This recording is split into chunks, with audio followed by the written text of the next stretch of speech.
Hello, it's me, Miss C, coming back at you with another story. This book is called The One and Only Ivan. So I bet I know what you're asking yourself right now. You're wondering, who is this Ivan person? Well, I'm going to tell you. Ivan is this gorilla right here. See that guy? It's huge, right? So let's take what we know so far. We know that Ivan is this gorilla, and we know that his name is in the title. So I'm just going to go out on a limb here and guess that this book is about Ivan, this gorilla. What do you think? Okay, so in this story, Ivan, he's going to let us know how he's feeling. So what I want you to listen for while I'm reading this first part is I want you to be thinking, how could Ivan be feeling? And if you have your core word boards at home that are on our Google Classroom page, you have access to the blue sheet. And here we have a lot of different feelings. We could feel happy, sad, frustrated, mean, nice. So keep those words in mind, and we are going to think about how is Ivan feeling as we read. Start off with hello. That's such a nice way to greet somebody, right? When you see someone, you're like, hi. So Ivan's doing a little hello. I am Ivan. I am a gorilla. It's not as easy as it looks. Okay, I'm going to tell you right now, I think that Ivan is in his feelings. So I think that Ivan is sad. What do you think? Okay, the next part is called names. People call me the freeway gorilla, the ape at exit 8. The one and only Ivan, mighty silverback. Have you ever heard of a silverback? A silverback is a type of gorilla. So that is the type of gorilla that Ivan is. The names are mine, but they are not me. I am Ivan. Just Ivan. Only Ivan. Humans waste words. Toss them around like banana peels and leave them to rot. Okay, I kind of talk a lot. I think it's talking about me here. Everyone knows the peels are the best part. I suppose you think gorillas can't understand you. Of course.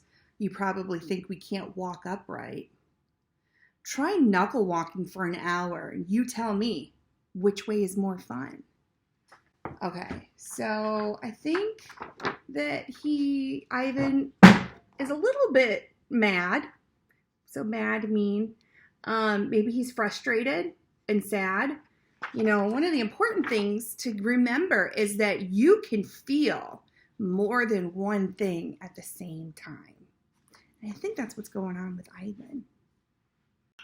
Okay, the next part is called patience. I've learned to understand human words over the years, but understanding human speech is not the same as understanding humans. Humans speak too much. Again, I talk a lot. They chatter like chimps, crowding the world with their noise, even when they have nothing to say. It took me some time to recognize all those human sounds, to weave words into things, but I was patient. Patient is a useful way to be when you're an ape. Gorillas are as patient as stones. Humans, not so much. Oh my gosh, I totally agree. I am not patient. Like, if I want something, I want it now. If I know something good's coming, I want it now. Oh, shoot. Ivan knows me too well. He knows I talk a lot. I throw the peels out on my bananas. I'm not patient. Ivan is a smart cookie, I'm telling you. Next section is called How I Look. I used to be a wild gorilla, and I still look the part.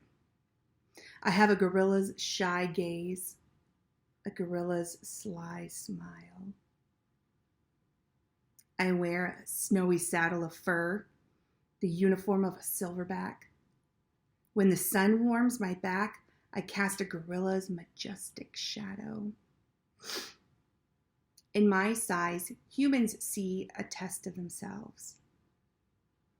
They hear fighting words on the wind, when all I'm thinking is how the late day sun reminds me of a ripe nectarine.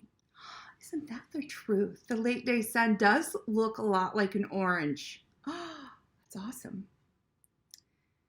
I'm mightier than any human. 400 pounds of pure power. My body looks made for battle. My arms are outstretched and span taller than the tallest man. This is one big hunk of burning love right here. My family tree spreads wide and tall. I am a great ape, and you are a great ape. And so are chimpanzees, and orangutans, and bonobos, and all of us distant and distrustful cousins. I know this is troubling. I too find it hard to believe that there is a connection across time and space linking me to a race of ill-mannered clowns. Chimps. There's no excuse for them. Okay, so I know two things so far. I know that Ivan doesn't really like people, and he definitely doesn't like chimps. See what else we can learn here. The next part is the Big 8 Top Mall and Video Arcade. I live in a human habitat called Exit 8 Big Top Mall and Video Arcade. We are conveniently located off I-95 with shows at 2, 4, 7, 365 days a year. Okay, so he's located right off the interstate, and so is our town, our school. Like, we are so close to the interstate. So something you can do at home is try to figure out what interstate is it that we are so close to. Mac works here at the mall. He is the boss. I work here too. I am the gorilla.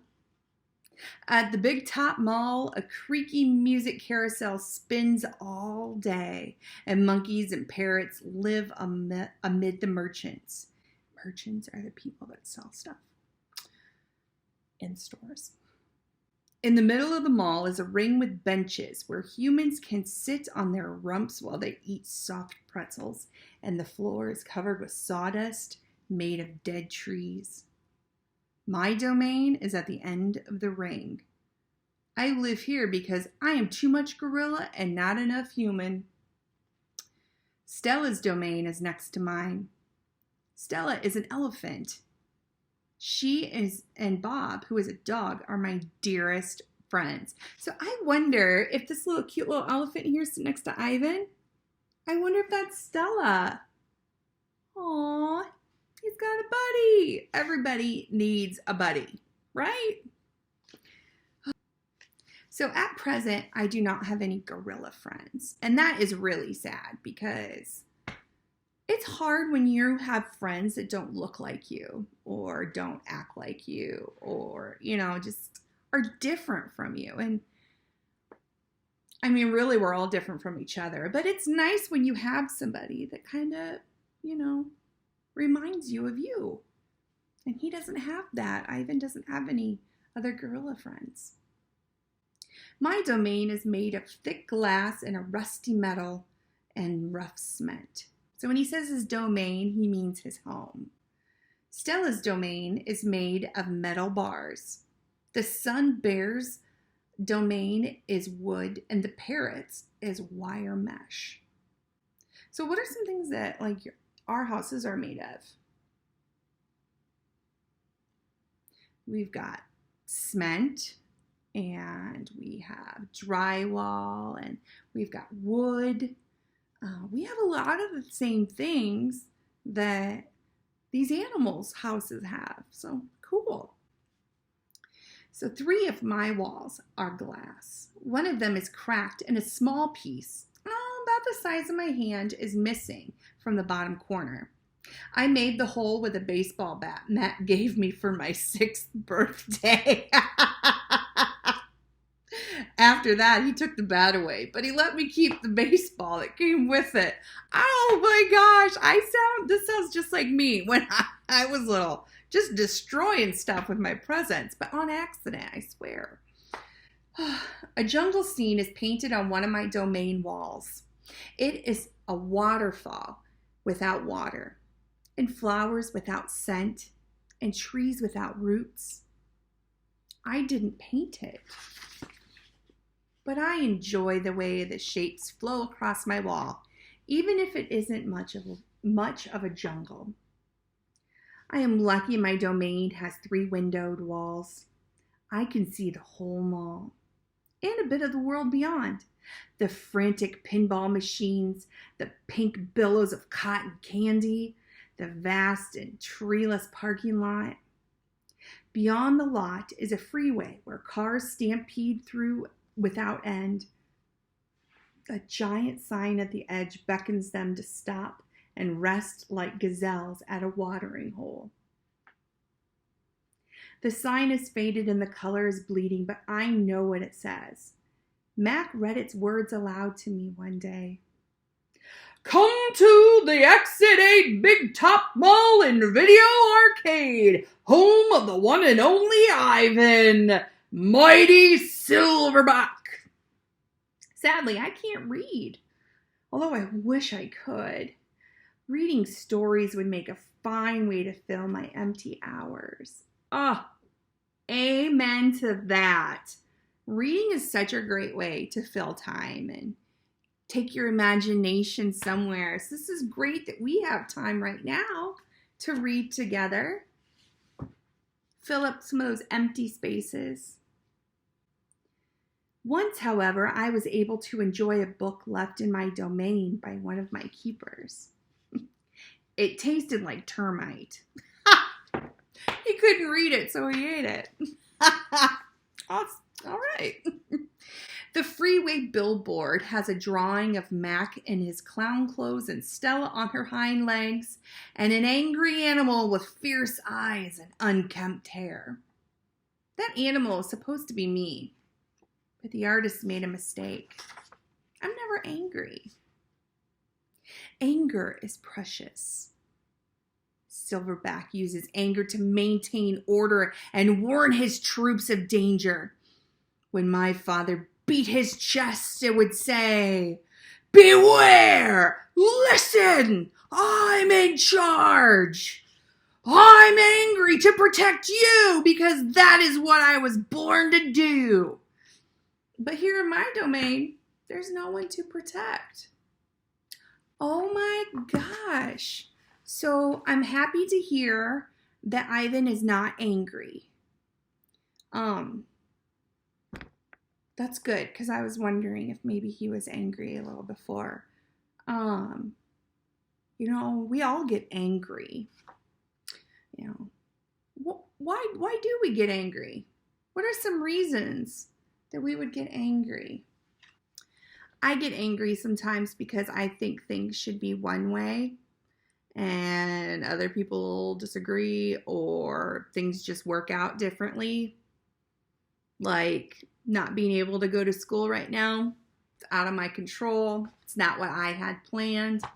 Makes me kind of angry. But I know not to do anything mean or bad or naughty.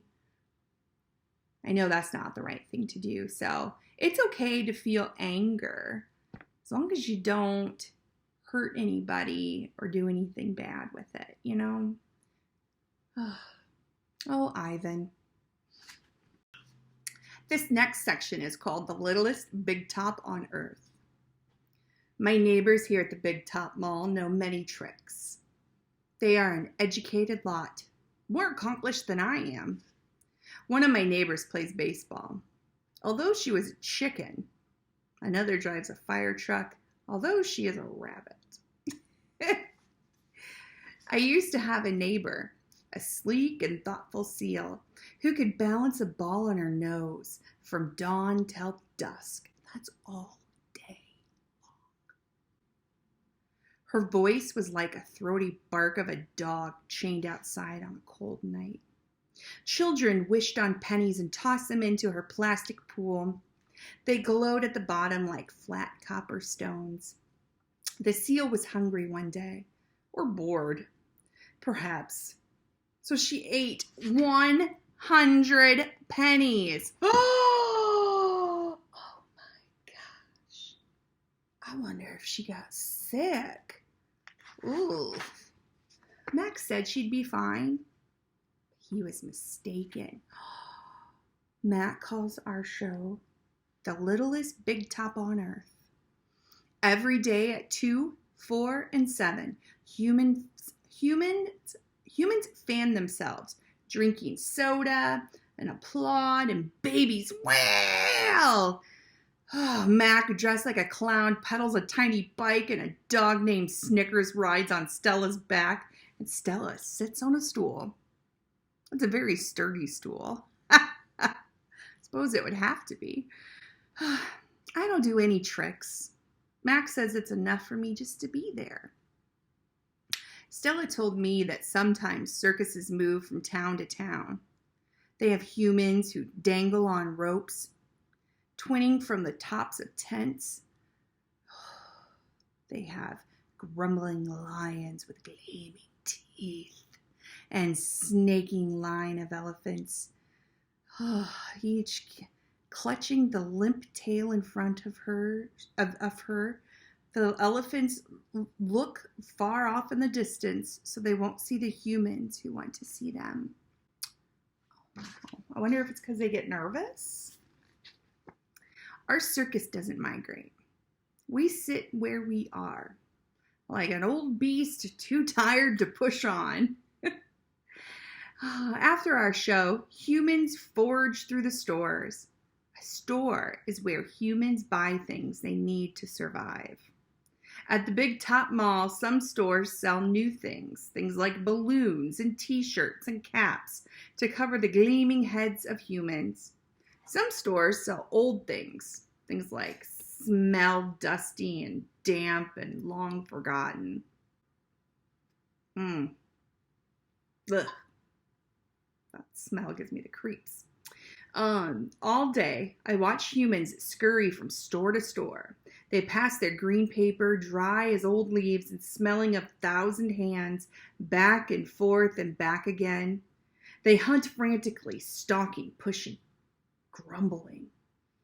And they leave clutching bags filled with things, bright things, soft things, big things. But no matter how full the bags, they always come back for more. Humans are clever indeed. I mean, we're smart. They spin pink clouds that you can eat. It's cotton candy. And they build domains with flat waterfalls. But they are lousy hunters. Next part is called gone. Some animals live privately, unwatched. But that is not my life. My life is flashing lights and pointing fingers and uninvited visitors. Inches away, humans flatten their little hands across the wall of glass that separates us. They just get all like smushed in there. You guys do that when you go to a zoo? I used to. I don't think anybody should do that anymore though. Don't smush in unless you like really clean it. It's like coronavirus. The glass says that you are this and we are that, and that is how it will always be. Humans leave their fingerprints behind, sticky with candy and slick with sweat. Oh God, sweat. Oh, it's terrible. Each night a weary man comes to wipe them away. Sometimes I press up my nose against the glass. My nose print, like your fingerprint, is the first and last and only one. The man wipes the glass, and then I'm gone. Oh, oh my gosh. I think that sounds so sad. I think Ivan is lonely. What do you think? Next part is called artists. Here in my domain, I do not have much to do. You can only throw so many me balls at humans before you get bored. Anybody feeling bored at home? Yeah, that's how Ivan's feeling, bored. A me ball is made of by rolling up dung until it's the size of a small apple and letting it dry. And I always keep a few on hand. Guys, that's bowls of poop. Do not do that at home. For some reason, my visitors never seem to carry any. That's smart. That's good. Don't carry any balls of poop. In my domain, I have a tire swing, a baseball, a tiny plastic pool filled with dirty water, and even an old TV.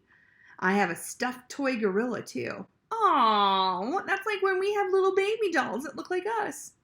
It's a stuffed gorilla. It looks like him. Julia, the daughter of the weary man who cleans the mall each night, gave him to me. Aww. The gorilla has empty eyes and floppy limbs, but I sleep with it every night. I call it not Tag. Tag was my twin sister's name. Julia is 10 years old. She has hair like black glass and a wide half-moon smile. She and I have a lot in common. We are both great apes and we are both artists. It was Julia who gave me my first crayon, a stubbly blue one, slipped through the broken slot in my glass along with a folded piece of paper. I knew what to do with it. I'd watched Julia draw. When I dragged the crayon across the newspaper, it left a trail in its wake like a slithering blue snake. Julia's drawings are wild with color and movement. She draws things that aren't real. Clouds that smile and cars that swim, and she draws until her crayons break and her paper rips. Her pictures are like pieces of a dream. I think he likes these drawings. I bet he really misses it. I can't draw dreamy pictures. I never remember my dreams, although I sometimes waken with my fists clenched and my heart hammering. My dreams seem pale and timid next to Julia's. She draws the ideas in her head. I draw things in my cage. Simple items that fill my day. An apple core, a banana peel, a candy wrapper. I often eat my subjects before I draw them. Smart guy. But even though I draw the same thing over and over again, I never get bored with my art. Oh, that's good. That's really good. So glad that he found something that he likes. When I'm drawing, that's all I think about. I don't think about where I am, about yesterday or tomorrow. I just move my crayons across the paper. Humans don't always seem to recognize what I've drawn. They squint and cock their heads, kind of funny, and they murmur. I'll say, it's a yellow airplane, or it's a duck without wings.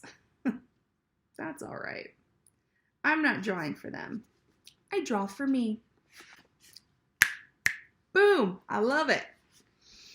Max soon realizes that people will pay for pictures made by a gorilla, even if they don't know what it is.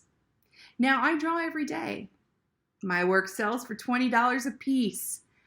$25 with a frame. The gift shop is near my domain. If I get tired or need a break, I eat my crayons. Okay. If you ever get tired and need a break, what are some things that you can do? Because eating your crayons is not a good answer for that. You could, if you need a break, say, I need a break. You could say, I need help. Help is such a great word. I can't find it. It's always good to use your words, whether you're speaking with your mouth or you have picture symbols that you use. It's always great to let people know what you need instead of doing things like eating your crayons.